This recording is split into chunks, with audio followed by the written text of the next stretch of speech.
Acheter un appartement dans le centre de Paris est une tâche rébarbative pour les personnes financièrement conservatrices, mais pour les riches, cela peut être l'expérience la plus exaltante.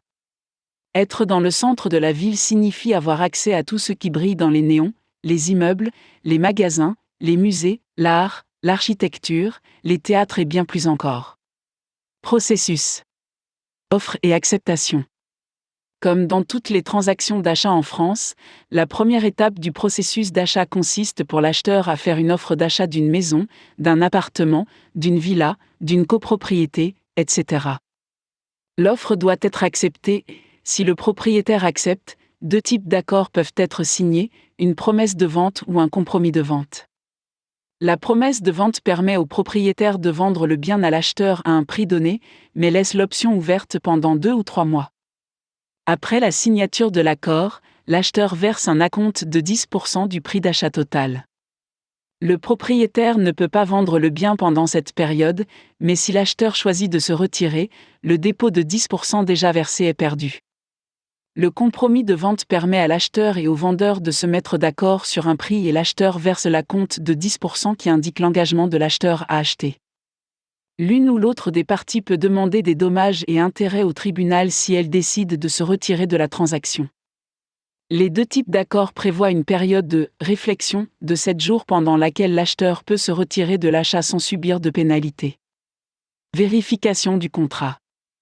Avant de signer le contrat, il est crucial de le vérifier entièrement pour s'assurer qu'il contient tous les détails de tout ce qui fait l'objet de la vente, tels que les bâtiments contigus, les installations et les équipements, les rapports de défectuosité sur l'électricité, le gaz et les parasites et matériaux dangereux, l'inclusion de clauses conditionnelles ou d'exemption. Après la signature, le notaire mène une enquête de 3 mois ou plus sur toute réclamation légale, financière ou autre concernant la propriété. Simultanément, une date d'achèvement peut être fixée pour la signature de l'acte de vente.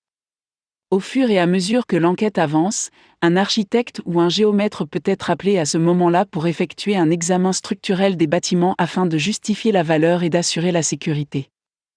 Il serait également prudent de consulter le notaire avant de signer l'acte de vente sur ce qu'il adviendra des biens immobiliers à l'avenir.